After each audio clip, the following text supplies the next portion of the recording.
शिवानी है। मैं कृषि महाविद्यालय बाड़मेर से हूँ और आज हम लोग कैलाश चौधरी पूर्व कृषि मंत्री जो रहे हैं उनको ज्ञापन देने आए हैं, क्योंकि हमारी कॉलेज कृषि जो किसान भवन है बाड़मेर में उसके अंदर चल रही है, परंतु हमें किसी प्रकार की ना फैकल्टी दी जा रही है, न हमें किसी प्रकार की सुविधा दी जा रही है। उसके अंदर न किसी प्रकार की व्यवस्था है, न बिजली की व्यवस्था है, न पानी की व्यवस्था है। और हमारा भवन गेहूँ रोड में बन चुका है, लेकिन हमें वहाँ भी शिफ्ट नहीं किया जा रहा है। और हमारी यही एक रिक्वेस्ट है सबसे कि हमारे यहाँ फैकल्टी भेजी जाए, और सीनियर वगैरह जो भी है, जो भी स्टूडेंट है, सबकी यही डिमांड है कि हमारे यहाँ पे फैकल्टी भेजे और हमें पढ़ाई की बहुत ज़रूरत है। तो इससे पहले कलेक्टर मैडम को ज्ञापन दिया था? हाँ, हमने 1 साल पहले हमारे सीनियर लोगों ने भी कलेक्टर मैडम को ज्ञापन दिया था, और कल हम और भी गए थे कलेक्टर मैडम को ज्ञापन देने, और यहाँ के पूर्व विधायक मेवाराम जैन को भी हमने दिया था ज्ञापन, परंतु हमारे किसी प्रकार की कोई कार्रवाई नहीं की। और हमारे यहाँ के मैडम प्रियंका मैडम से मैं खुद पर्सनल मिली थी, उनको सारी समस्या भी दिखाई थी, परंतु वो अभी तक कॉलेज में ना आए हैं, ना उन्होंने कोई विजिट किया है। उन्होंने सिर्फ ये कहा था कि मैं बात करूँगी, उनके बाद वो कभी हमसे मिले नहीं वापस। तो अभी कैलाश जी के पास है, इनसे कितनी उम्मीद है? उनसे हमें उम्मीद है, क्योंकि वो पूरे कृषि मंत्री रह चुके हैं, वो किसानों की भी सुनेंगे और उनका किसानों का भविष्य है वो ख़राब नहीं होने देंगे। और हम उम्मीद करते हैं कि वो हमारी पूरी की पूरी बात सुनेंगे। हमारी जितनी हो सके हमारी तरफ से वो यही रिक्वेस्ट करें कि हमें फैकल्टी की ज़्यादा ज़रूरत है। बच्चे यहाँ पढ़ रहे हैं, क्योंकि हमारे सिलेबस बहुत बड़ा है, सिलेबस बहुत भारी भी है, और सब बच्चे क्लियर नहीं कर पा रहे हैं। इसलिए हम यही रिक्वेस्ट करते हैं उनसे कि हमारे यहाँ फैकल्टी भेजें और हमें पढ़ाई की भेजें।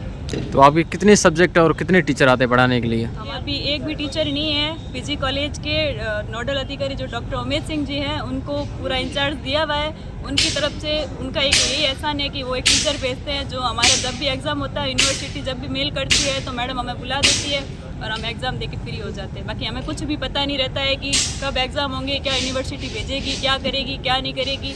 अब कल से हमारे मिड टर्म स्टार्ट हो रहे हैं, हमें सिलेबस का भी अभी तक किसी ने नॉलेज नहीं दी है। हम हमारे खुद के स्तर पे हम किसी से भी बात करके, चाहे यूनिवर्सिटी से बात करें, चाहे किसी भी प्रकार के कॉलेज से बात करके, किसी भी स्टूडेंट से बात करके, हम लोग हमारा जो भी सिलेबस है उनसे ले लेते हैं, उनके थ्रू थोड़ा बहुत पढ़ लेते हैं। बाकी हमारे पास किसी प्रकार का कोई सपोर्ट नहीं है। आपके सब्जेक्ट कितनी है?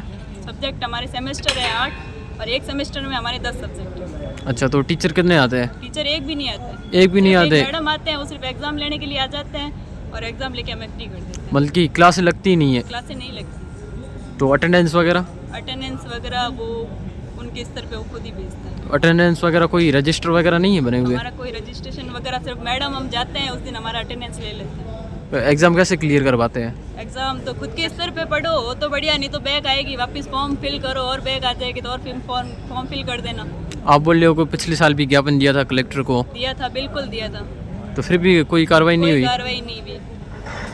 हमारे पहले जो टीचर थे डॉक्टर राजेंद्र सिंह जी, उनको भी यहाँ से वापस भेज दिया। उनकी टोंक जिले से आए थे वो, तो उनको वापस वहीं भेज दिया है। वो 6 महीने के लिए यहाँ पे आए थे, तब वो थे, तब तो फिर हम लोग हमेशा कॉलेज चले जाते थे। वो हॉर्टिकल्चर की और फॉरेस्ट्री की क्लास ले लेते थे, उसके बारे में हमें नॉलेज दे दिया। हमारा फर्स्ट सेमेस्टर थोड़ा बहुत हमने भी सपोर्ट करके कैसे जैसे निकाल दिया, और आगे अब कोई नहीं। मतलब कि 1 साल पहले भी ज्ञापन दिया और एक साल पहले भी दिया, और पूर्व विधायक मेवाराम जी जैन है, उनको भी दिया था हमने।